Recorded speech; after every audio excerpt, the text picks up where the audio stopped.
कौन हो आप लोग? सोनम पांडे का घर यही है? हाँ, सोनम पांडे का तो घर ही है, पर आप कौन हो? मैं सोनम की दोस्त हूँ। गांव में साथ पढ़ाई किए थे हम दोनों। गांव से पैदल चलकर आए हैं। एक बार मिलवा दीजिएगा। ठीक है, आइए अंदर आइए। शुक्रिया। आइए।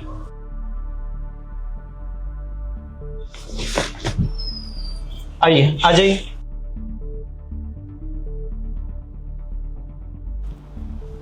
बैठिए, हम पानी लेकर आते हैं, ठीक है?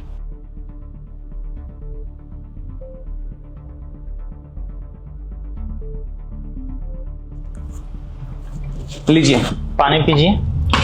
शुक्रिया।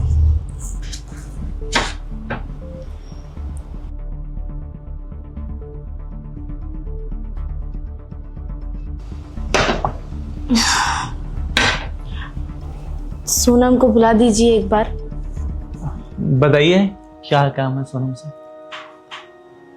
नहीं, आप उसी को बुला दीजिए।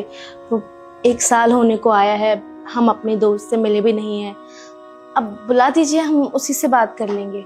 आप लोगों की फोन पे बात नहीं होती है कभी? जी, हमारे पास फ़ोन नहीं है, इसलिए नहीं होती। और सोनम का फ़ोन नंबर भी नहीं है हमारे पास। अच्छा, एक चीज मैं आपको बता दूं, सोनम तो घर गई है, अभी है नहीं वो यहाँ पे, मायके गई है अपने। अच्छा। आप बताइए, कुछ काम है अगर तो? नहीं, कोई काम नहीं है।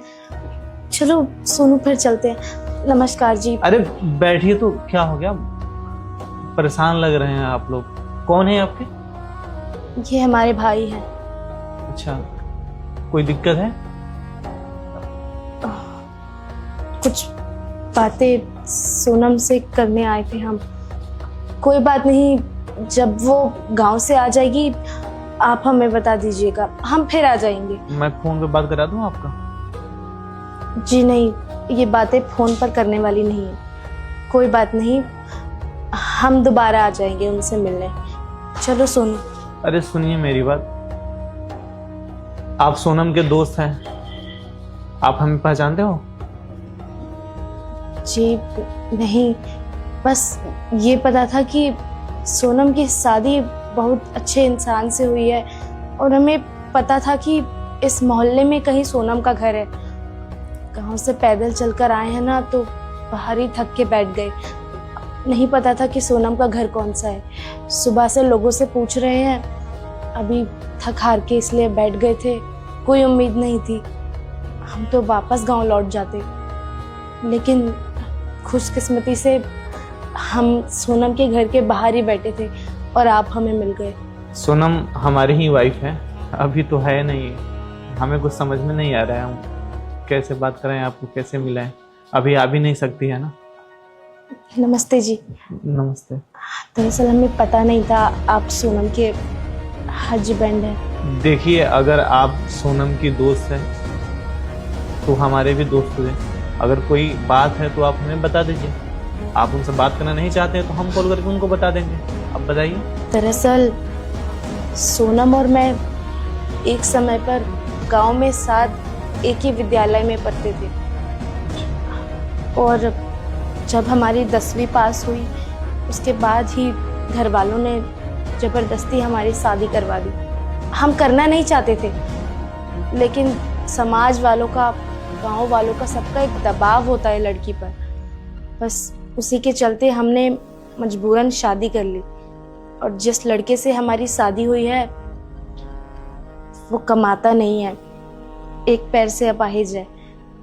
उसकी वजह से हमें घर चलाने में बहुत दिक्कत हो रही है। तो आपके घर वाले वहाँ पर शादी ही क्यों की? जब लड़का अगर सही नहीं था तो शादी नहीं करना चाहिए था ना?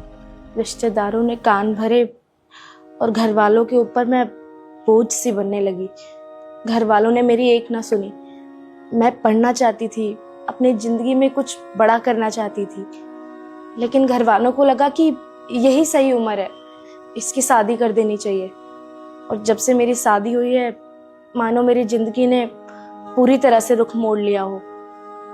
हम चाहते तो भाग सकते थे, अपनी जिंदगी में कुछ करने के लिए एक बड़ा कदम उठा सकते थे, लेकिन नहीं।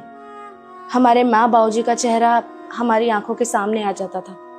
फिर हम चाह के भी कुछ नहीं कर पाए और शादी कर लिए। तब से मजबूरी में जी रहे हैं। बस इसी उम्मीद से सोनम के पास आए थे। सुना था कि उसकी बहुत अच्छे लड़के से शादी हुई है, जो कि सच भी है। उसके पास उसका ससुराल बहुत अच्छा है, अमीर है। मुझे उम्मीद थी कि सोनम और मैं एक वक्त पर बहुत अच्छे दोस्त थे। या तो सोनम हमें शहर में कहीं कोई छोटा मोटा काम दिलवा देती या फिर हमारी थोड़ी मदद कर देती, जिससे हमारी आर्थिक स्थिति थोड़ी सी मजबूत हो पाए, जिससे कि मैं गांव में एक छोटा मोटा अपना काम खोल सकूं, जिससे मैं अपने घर वालों को भी देख सकूं और अपने काम को भी। पढ़ाई लिखाई में तो मैं बहुत अच्छी थी। मैं अपने पैरों पे खड़ी होना चाहती थी। मैं किसी पर निर्भर नहीं रहना चाहती। मैं चाहती हूँ कि मैं अपना एक छोटा सा काम खोलूं। बस यही सोचकर सोनम से मदद की गुहार लगाने आई थी। ठीक है, आप परेशान मत होइए। आप क्या करना चाहते हो? आप जॉब करना चाहते हो या कुछ बिजनेस करना चाहते हो? देखिए, मैं तो ये चाहती हूँ कि मैं अपना एक बुटीक खोल लूँ, क्योंकि गांव में दूर दूर तक कोई सिलाई सेंटर नहीं है। लोगों को कपड़े सिलवाने दूर शहर जाना पड़ता है, काफ़ी पैसा भी लग जाता है। अगर मैं गांव में वहाँ पर बुटीक खोलूँगी तो काफ़ी अच्छा बिजनेस कर सकती हूँ। और अगर ये मुमकिन ना हो तो आप हमें किसी के यहाँ झाड़ू पोछा बर्तन कटके की नौकरी दिलवा दीजिए। हाँ, थोड़ी मुसीबत होगी घर वालों से दूर रहने में, लेकिन घर चलाने के लिए सब कुछ जायज़ है। अच्छा ठीक है, आपको सिलाई करने आती है? हाँ, हमें सिलाई का बहुत अच्छे से सारा काम आता है। हम सब कुछ सिल लेते हैं, घाघरा, कुर्ती, लहंगा, चुन्नी, सब कुछ। तो अच्छा है, आप अपना काम करो ना, आप दूसरे के पास क्यों काम करोगे फिर? अगर आपके हाथ में टैलेंट है, आपके गांव में सिलाई सेंटर है नहीं, तो आप सिलाई सेंटर खोलो ना। लोग शहर जाते होंगे, जितना किराए में पैसे खर्च होते थे उतने में तो आप सिल को दे दोगे, तो आपका भी भला हो जाएगा, गांव वालों का भी भला हो जाएगा। कितने पैसे चाहिए आपको बताइए? 8,000 रुपया का सिलाई मशीन आ जाएगा, है ना सोनू? और घर तो हमारे पास है ही, बाकी बुटीक के लिए सामान खरीदना है तो सिलाई का बुकरम, मशीन, धागा, सुई, सब मिलाकर 15,000 रुपये, कुल 15,000 रुपये दे दीजिए। हम उसी में सब कर लेंगे। 15,000 में हो जाएगा आपका? जी ठीक है, रुकिए, हम आ रहे हैं 2 मिनट में। ये लीजिए, आपने 15,000 मांगे थे, ये पूरे 50,000 रुपये हैं। हम ये सोचे हैं कि आप एक अपना मशीन तो रखिए, 2-3 लोगों को और साथ में रखिए, 3-4 मशीन बिठा लीजिए, ताकि आपका अच्छा बिजनेस हो सके। समझ रहे हो आप? पूरे गांव का तो लोड आप अकेले ले नहीं सकते हो, तो जो अच्छे अच्छे लोग वहां पे सिलाई करते होंगे उनको आप सैलरी पर रख लेना। 50,000 में आपका मैनेज भी हो जाएगा। 2-3 मशीन लगा लेना, आपके लिए आसान हो जाएगा। 50,000 रुपये का मदद बहुत ज़्यादा है। हम ये पैसे आपको थोड़े समय के अंदर नहीं लौटा पाएंगे। आप 15,000 रुपये की ही मदद कर दीजिए। अरे कोई बात नहीं, हमारे पास है पैसे, रखे हुए हैं, पड़े हुए हैं, आपके काम में आ जाएगा। आप अगर सोनम के दोस्त हैं तो आप ये बातें मत बोलो, हमें खुद बुरा लगेगा। आप मानते हो ना सोनम आपकी दोस्त है, तो आप समझो आपकी दोस्त ही आपकी मदद कर रही है ना। सोनम तो बहुत अच्छी है, लेकिन आज पता चला सोनम की शादी उससे भी अच्छे इंसान के साथ हुई है। अरे कोई बात नहीं है, हम इंसान के काम नहीं आएंगे तो कौन आएगा?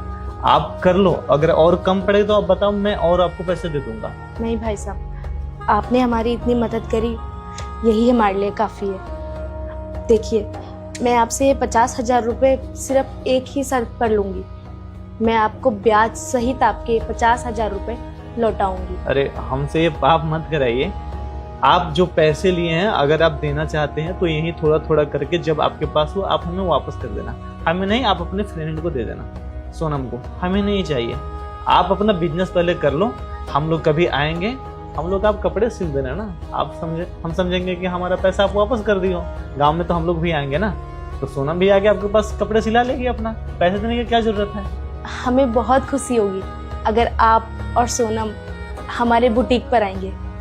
हम चाहेंगे कि आप हमारे बुटीक जरूर आएं। अरे बिल्कुल आएंगे, जब भी हम आएंगे गांव सोनम को लेके आपके दुकान पे बिल्कुल आएंगे। मैं खाना ऑर्डर कर देता हूँ, क्या खाओगे आप? जी नहीं, हम चले जाएंगे। आज शाम 6 बजे की ही ट्रेन है, हम पहुंच जाएंगे गांव रात 10 बजे तक। अरे बहुत टाइम है अभी तो, अभी 3.5 घंटे टाइम है। आप आराम से रुको, मैं खाना ऑर्डर कर देता हूँ, आप खाना खा लो, आपको खुद स्टेशन मैं छोड़ के आऊँगा, ठीक है? सच भाई साहब, आप सच में बहुत अच्छे इंसान हैं। आपका बहुत बहुत शुक्रिया। अरे कोई बात नहीं, बैठिए, मैं ऑर्डर करता हूँ खाना, ठीक है? शुक्रिया भाई साहब।